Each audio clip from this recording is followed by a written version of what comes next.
friends, it's Carly and I am back again with another review. Today we are continuing our Ghostbusters Plasma Series figures with Ray Stantz. So I'm going to talk about his look. We've got his accessories on purpose because I have a few things to talk about with them in particular.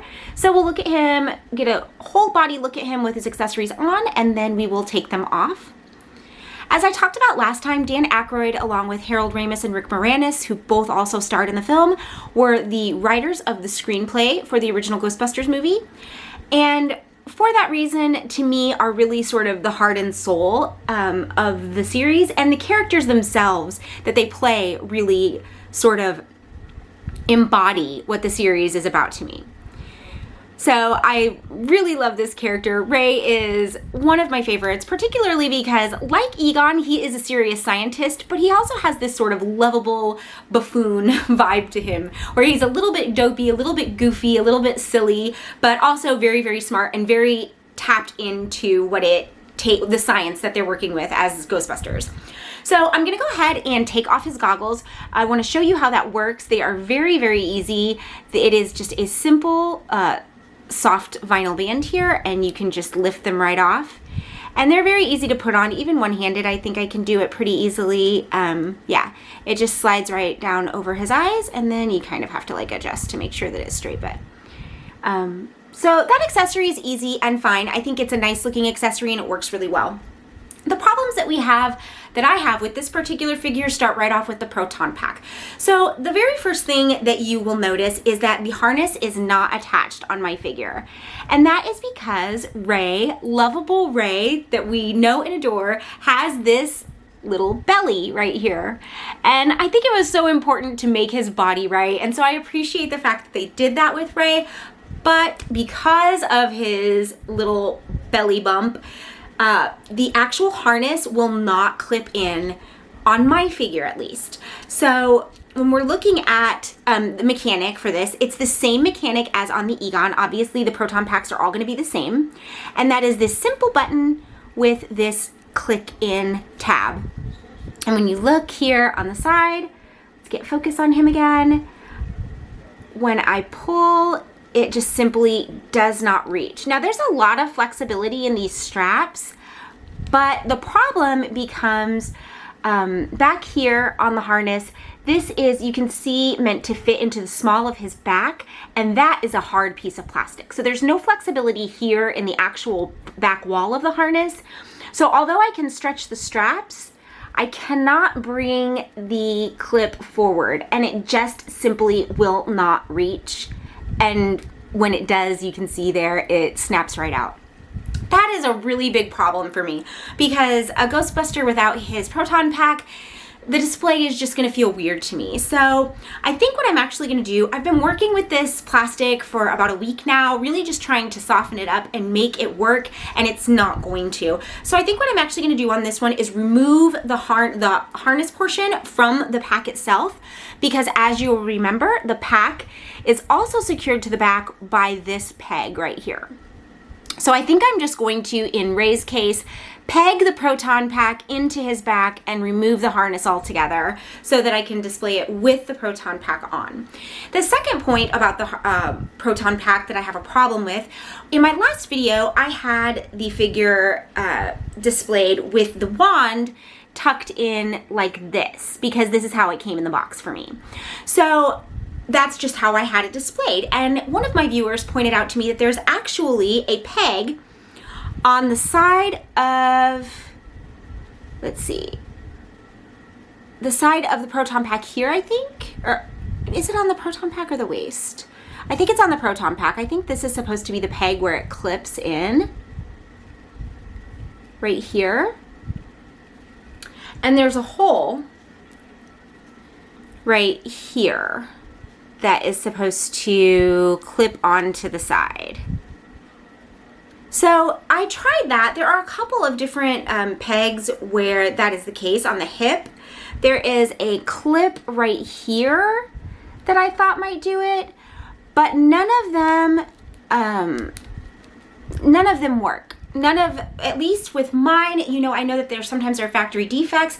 I've played with this a number of different ways, and I cannot get it to clip on to any of the nodules on the side here. You can see right there.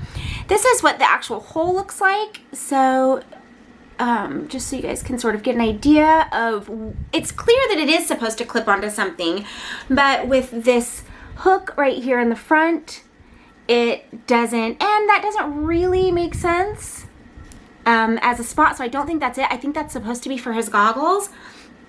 But as I, you know, worked with this and tried to get it to work, I couldn't find the one where it would stay. There's one here on the top, but it really just pops out too, and I think that that could be attributed to my figure. So somebody pointed that out to me. I'm super grateful for it. I think I might have just gotten a dud, and the reason I think that is because the harness doesn't connect either. So I think there might have been some sort of factory issue with mine. It seems like as I'm messing around with it, the top one is the most likely, but again, it just doesn't hold well there. So I think that on this one, there was a bit of a production issue with my proton pack at the very least, if not with the figure as a whole, because of his belly. So we're gonna go ahead and take this off. It just snaps out of the back, and again, it's really easy to remove to slide over his head. So that functionality is there, but like I said, with my Ray, I think I'm gonna go ahead and take the harness off and just clip my proton pack into his back so that he can use it. And I might work with the opening here with an X-Acto knife, there it is, right there, and try to make this work on this top little clip right here. I think that would be the best way to get this to stick. So I'll probably just like dig that out a little bit more to get a tighter fit. So there were some accessory issues with this on this particular figure. But that said, let's continue to look at Ray without his goggles on. And the facial sculpt, again, is absolutely outstanding. As I was talking about before, with, you know, Dan Aykroyd being really sort of the heart, part of the heart and soul of the whole series for me, it's really important that they do his face better than anything else. You know, you can work with a goofy looking body, kind of. If the figure looks a little bit strange, you can customize things. There's all kinds of things you can do to fix figures' body that's a little bit weird, but if the facial sculpt is off, then you don't have your character. And with these Plasma Series figures, the facial sculpts are spot on. I think they look really, really great. This couldn't be anybody but Dan Aykroyd, and I also think he has an expression that captures sort of his spirit too, that he is just sort of bemused and sort of in awe and excitement about everything. So I really, really like the facial sculpt on this. And when we're getting into the points of articulation, everything works just like it did on Egon. So we'll cover those very briefly. His head does turn 360 degrees with ease. He has great lateral movement in his shoulders that also from the top of the joint turn all the way around. Let's get focused here before I show that again. So the top joint turns all the way around. Then if you hold this, we have a bicep that turns all the way around and a wrist that turns all the way around. Let's see, there we go. So the wrist also turns all the way around. I'm going to talk about the wrist again in a second because there's a misunderstanding that I saw in the comments from my last video I want to clarify. But we've got a double jointed elbow. That is a little stiff. I've worked with it a bit, so it's improved, but it is still a little stiff, and it has that strange square vibe. Now, I'm attributing that to the fact that the jumpsuit is supposed to be puffy because they're wearing it over a full set of clothing. And with the elbow, when he's working with his proton pack and his wand and his accessories, other accessories, I don't think that the elbows are as problematic for me as the knees are. They are a little bit square and unusual, but he'll be using his arms in such a way that I don't think it's really going to stand out that much. So I don't really have a problem with that, even though it is a little bit unusual looking from the side or behind. Now the wrist, last time I was talking about how the wrist turns like this, 360 degrees. But this was some confusion that I think from one of the comments that I got. What I was saying was that the wrist does not turn forward and back. It does not bend like this. And the person in the comments was commenting that the reason that it would bend like that would be to grip the accessory a little bit better. And that's true. That's why I was looking for that. This figure does not have that feature. So when you're looking at the wrist here, we've got his hand tilted up like this. It does not bend forward at all. We do not have forward motion and we do not have backward motion. That's just me bending the plastic. There is no joint here. It does, unusually enough, go like this. So that could be something, but very slightly. That could be something that is useful for the accessory, but having motion like this is pretty standard. And again, on this figure, I think that it should. So that's a problem with articulation for me, but everything else works really smoothly in the arms.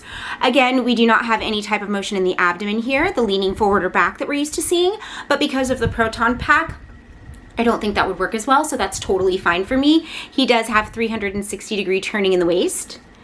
His legs go all the way out, the way that we are used to seeing, the way that we like to see, forward and back. He's got turning in the thigh here, 360 degrees. And here's that strange knee bend, which is double jointed, which is fantastic. We like to have double jointed elbows and knees, but again, we see this very strange, very angular sort of look when you're looking from the side. From the front, it's not so bad. I don't know why you would have him standing one-legged. If you're looking at my displays, that's something I might do, but I don't think the average collector would do that. So this is weird to me. And again, I think it's mostly to do with the suit. But yeah, these joints are very, very wide and very, very square and very unusual looking. So the knee is weird to me and very stiff still, even after working with it. And then the ankle itself goes back.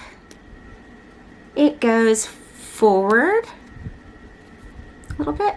And then it's a ball and socket joint that has a free range of motion down here. There is no turning in the boot. So this figure overall is really satisfying. He looks so fantastic in the face that for me it's just important to be able to see who he is. And you obviously can.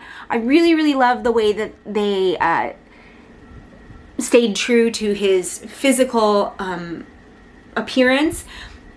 The belly was such a great detail to have for the body sculpt, and so important because that is how Ray looked, but it's really unfortunate that it hindered the proton pack accessory so much. And as I said, this could be partially because maybe I got a bit of a dud, maybe mine isn't as flexible as it should be, but at the end of the day, not being able to work with that accessory is a big problem for me.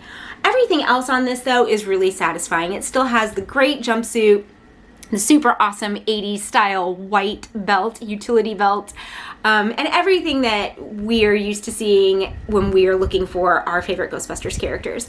So I'm going to give this a really, really high marks just for nostalgia and overall appearance. I'm really happy with the way his face looks, and I can get creative to make these accessories work out, even though they're a little bit iffy for me right out of the gate. So that is that on Ray. I'm gonna get through these a little bit faster. I wanted to give the first video a little bit of time because this isn't a franchise I've talked about before. So I wanted to see if there were a lot of people picking up on it. It doesn't seem like it's my most popular video as far as like people seeking it out so much, but I really love these figures, so I do want to do each of them individually, and I want to continue to do all of them, but I think I'm going to go ahead and release them one after the other over the next series of 4 days. So we will have the next figure in the series tomorrow, and I think that we will probably do Venkman next. We'll do Venkman next. So that'll be the next figure. That'll be tomorrow. Please let me know what you guys are thinking of these. I'm getting really excited to do a display, and I'm having an idea about working with some other YouTubers that I know who do displays. Let me know if you guys would be interested in me working with another YouTuber who's really into displays to do better displays on my shelves. I'm always kind of messing around with these and being silly, but it would be really fun to have sort of a scene set up with these when I'm all finished. So if you guys think that would be fun, let me know in the comments below. If you love these figures, let me know what you think. If not, let me know. If your accessories for Ray were fine, let me know. Maybe I need to pick up another one just to make sure they all display well together. That is my video for today, guys. Thank you so much for watching. I will be back tomorrow with Venkman, and we will be continuing this plasma series until we're all finished with the final Devil Dog bath figure. Thank you so much for watching, and have a great day, friends. I'll see you tomorrow. Bye.